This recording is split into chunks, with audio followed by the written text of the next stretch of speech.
یہ امام صاحب کی دلیل ہے. وَلِأَنَّ الْفَسَادَ بِاعْتِبَارِ الْيَوْمِ الرَّابِعِ، وہ کہتے ہیں جو سبب فساد تھا وہ چوتھے دن کی وجہ سے آ رہا تھا. فَإِذَا أَجَازَ قَبْلَ ذَلِكَ، تو جب اس نے اس چوتھے دن سے پہلے بیع کو جائز قرار دے دیا تو لم يتصل المفسد بالعقد، تو وہ جو مفسد ہے وہ عقد کے ساتھ متصل ہی نہیں ہوا. ولہذا اسی لیے قیل کہا گیا کہ ان العقد یفسد بمضی جزء من اليوم الرابع، وہ کہتے ہیں کہ ایک لمحہ بھی چوتھے دن کا گزرا عقد مفسد ہو جائے گا، عقد فاسد ہو جائے گا. وکیل ینعقد فاسدا، اور کیا ہو جائے گا؟ فاسد ہو جائے گا. ثم یرتفع الفساد بحذف الشرط، ہاں اس شرط کے حذف ہو جانے سے پھر کیا ہو جائے گا؟ وہ فساد دور ہو جائے گا. وهذا على الوجه الاول، اور یہ اسی پہلی بنیاد کے اوپر، یعنی وہ اسی دلیل کو ذکر کی بات کر رہے ہیں جو امام ابو حنیفہ نے دی ہے کہ سبب فساد ختم ہو گیا. اچھا جی، ولو اشترا یا ولو اشترا علی انه ان لم ينقض الثمن الى 3 ایام فلا بیع بینہما.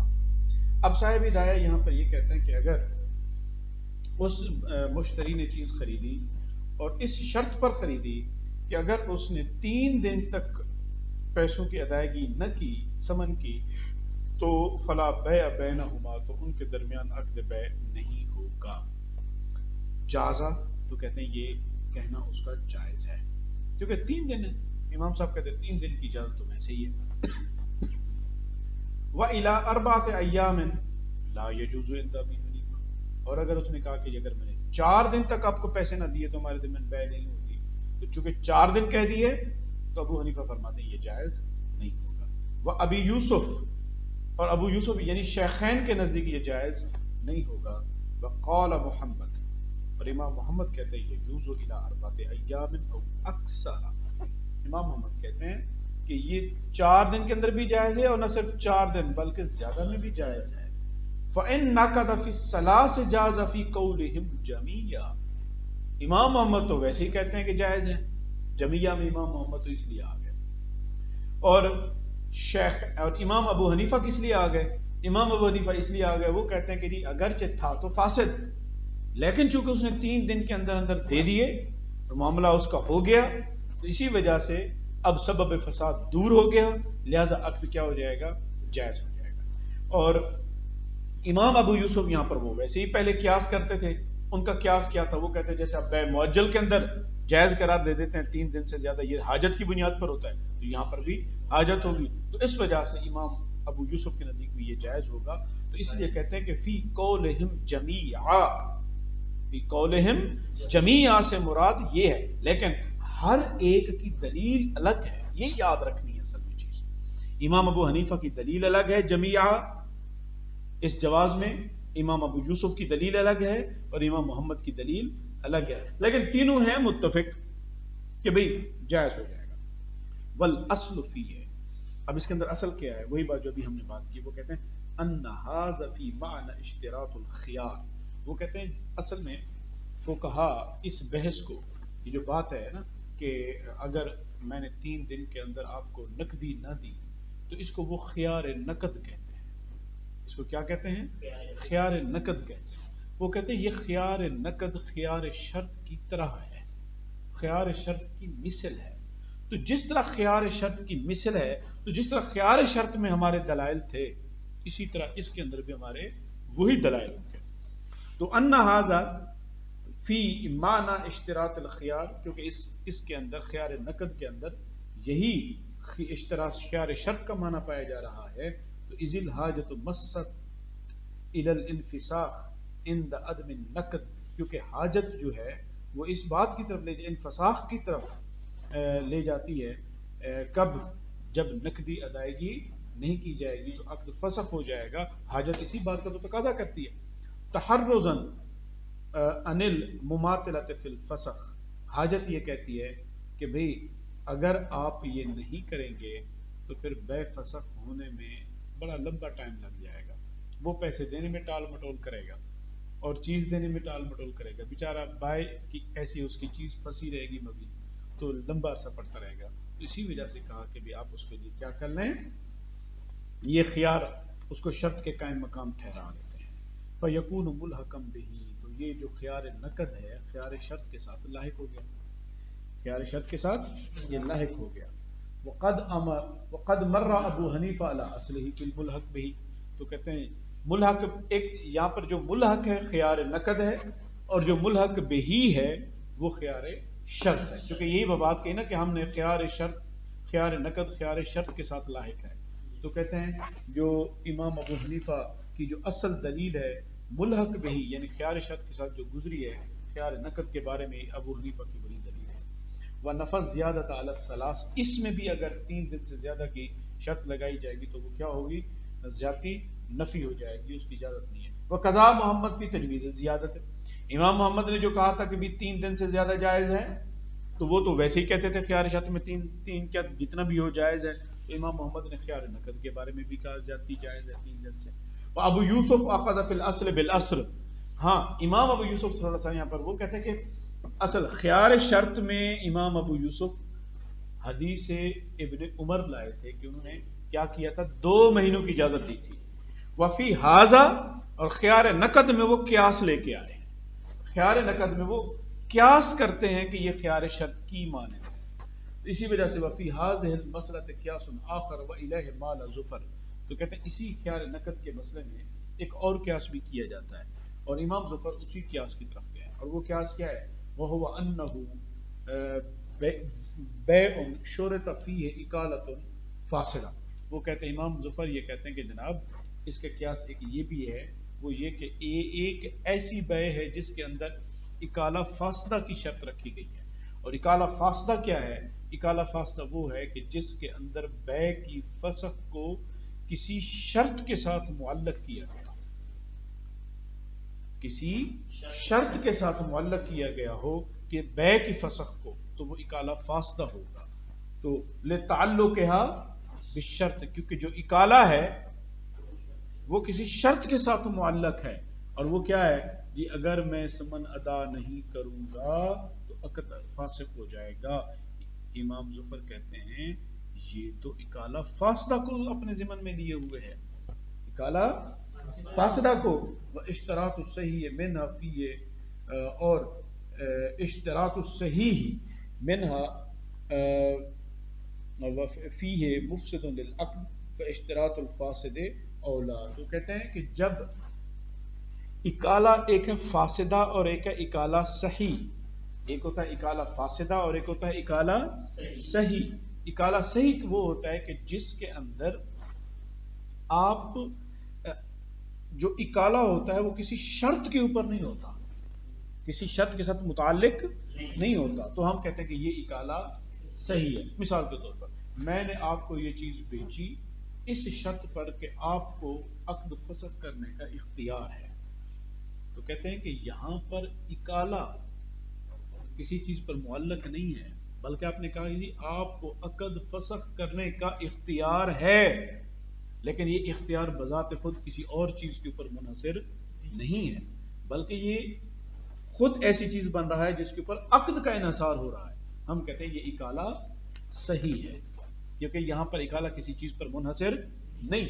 تو کہتے ہیں کہ جب کسی بیع کے اندر اکالہ صحیح کی شرط رکھی جائے، جب کسی بیع کے اندر اکالہ صحیح کی شرط رکھی جائے تو وہ بھی بیع کو فاسد کر دیتا ہے. تو جب آپ ایک بیع کے اندر اکالہ فاسدہ لے کے آئیں گے تو بدرجہ اولا وہ عقد کیا ہو جائے گا؟ فاسد ہو جائے گا. جب آپ کسی عقد کے اندر اکالہ صحیح کی شرط لگاتے ہیں تو وہ عقد جائز نہیں ہوتا، عقد صحیح نہیں ہوتا، اور جب آپ اکالہ فاسدہ کی شرط لگائیں گے تو بدرجہ اولا وہ عقد صحیح نہیں ہوگا. تو یہی وہ بات کہہ رہے ہیں کہ وہ اشتراط الصحیح ہے منہا کہا کا مرجع اکالہ ہے. تو کہتے ہیں جب آپ اکالہ صحیح کی شرط لگائیں گے تو کہتے ہیں فی ہے بیع کے اندر مفسد للعقد، تو وہ عقد بیع کے لیے کیا ہوگا؟ مفسد ہوگا. فاشتراط الفاسد اولا، تو پھر اکالہ فاسدہ کی شرط رکھنا وہ بدرجہ اولا جن. وجہ الاستحسان ما بینا، آپ نے کہا تھا جی ہم نے تو استحساناً اس کو جائز قرار دیا، استحساناً کی وجہ کیا تھی؟ وہ نص تھی، خلاف قیاس. بات سمجھ آ گئی؟ تو یہاں پر بنیادی طور پر یہ بحث کی کہ خیار نقد خیار شرط کی مثل ہے، تو جو دلائل خیار شرط کے لیے تھے وہی دلائل خیار نقد کے